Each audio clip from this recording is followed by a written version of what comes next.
This is the Mercedes-Benz Rangers post-game show. Rangers once again proving they are quick learners. A 4-1 win in Anaheim just 2 nights after a 4-goal loss in Las Vegas. Hi, everyone. Welcome inside our Delta MSG studios. John Giannone alongside Steve Valiquette. We talked about it on the pregame show. Rangers have 5 losses this season in which they lost by at least 4 goals. Their cumulative record in the next game afterward is now 4-0-1. So it's either quick learning, resilience, or selective amnesia. Resilience. Yeah. Resilience. Look, this is a group now that's been battle-tested through a season and through a couple of seasons here together. And what's really notable for me is the goal scorers tonight. It's Tinordi, Lindgren with 2, Zibanejad, who was playing as hard as anybody in the early part of the game, that really distinguished himself, but then dragged everybody into the fight. This was a battle. And make no mistake, Anaheim's no slouch. They had only lost 4 games in regulation at home before this game tonight. This is really an important moment for a season that sometimes may look like it's going sideways to people, but they always find a way to correct their path. This team looks just dynamite. I'm, once again, very proud of this group. Yeah, and it's a tip of the cap to a defensive effort. The Anaheim Ducks only had 13 shots on goal in the entire game. That's the fewest shots the Rangers have allowed in a game in almost 10 years, since the Devils had 13 back in February of 2012. Always so much of the effort on a defensive night like that goes to the top pairing of Fox and Lindgren. But tonight, we're going to tip our caps to Ryan Lindgren, the sniper. He gets the insurance goal in the third period from the blue line and then tucks in an empty net. Guy had 4 goals in almost 150 career games. He gets half of that tonight alone. Look, I think the neat story is who are the contributors? And when you look at Tim Gettinger and his presence in front of the net, look, the sifter from Lindgren doesn't get to the back of the net unless there's help in front. And it's important to note, though, the role players, the guys that are in the lineup here, find a way to contribute. That's how you stay in this league. You have to bring value. And I'm telling you right now, Gettinger, he gets a big check mark here from the coaching staff for being able to disrupt Stolarz. He doesn't see the puck all the way in.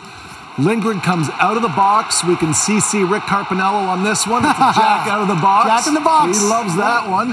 And Lindgren, it just couldn't happen to a better guy because he's an emotional leader.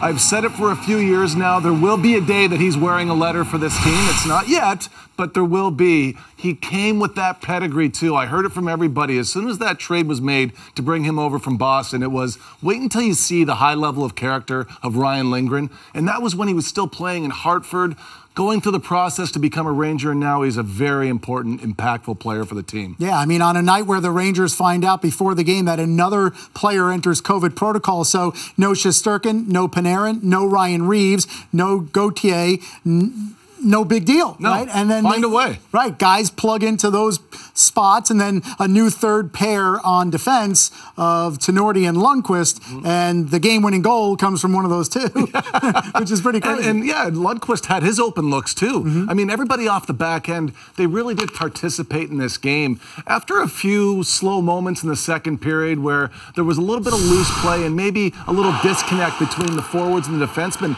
they really tied it up for the second part of this game. And you have to give a lot of credit to Tinordi because when he delivers the puck here, he's getting it to the traffic. There's a pile on the side of the net. It goes off of Perreault, playing in his first NHL game, inadvertently off of his stick. But again, it's the intent. And John, we talked about this. This game was going to be won, lost, decided, either way, by who was going to control the play in front of their net better. And the Rangers did it defensively. The Rangers did it offensively in front of Stolarz. He had a hard night. It wasn't easy for him. There was a lot of traffic and all of those things. You have to understand that these are things that a player can plan to do before the game begins. There was certainly a plan, a lot of strong direction. Again, proud because, look, with all the skill out of this game, the players knew how to grind this one out, especially coming off of Thursday's lopsided loss. Jarred Tinordi's first goal in 47 games dating back almost 2 years. First goal as a Ranger, and again, it follows a trend we've seen all season. When tied after 2 periods, the Rangers are 10-0-1. And that is so telling for what this team does when it understands the moment. They've dominated so many third periods this year, and they did again tonight. Not to be forgotten is the fact that this game in the second period was a deficit deficit for the Rangers. And it was a deficit until their hottest offensive player was able to tie the game, and that's Mika Zibanejad. And I'd give him the tag as the culture carrier because he's earned that. He's been there in the big moments now. And again, knowing that Panarin's out, he's got to carry more of a load. I'd imagine when he's preparing for this game that he knows before puck drop, this is the very first shift of the hockey game. I need to be an impact. I'm going to be on a mission tonight. I need to get us one. I'm sure that's what he's thinking. He's doing all of the right things. I thought the intent in the first period really describes his entire game because he was on the puck. When he shot it, he followed it up. When there wasn't a play for him, he was creating space for his teammates by driving the play back. If not for an early whistle, that's a goal itself. Kakko finishes up this play here that he has initially on the side of the net. It's delivered again from a defenseman.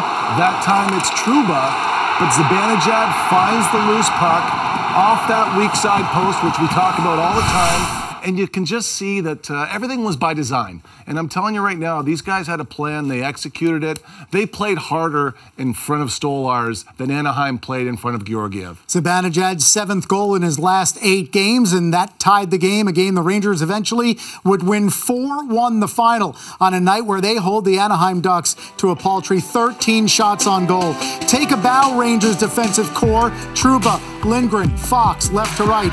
You earned it. 4-1 the final. Plenty more to come on the Mercedes-Benz Rangers postgame show.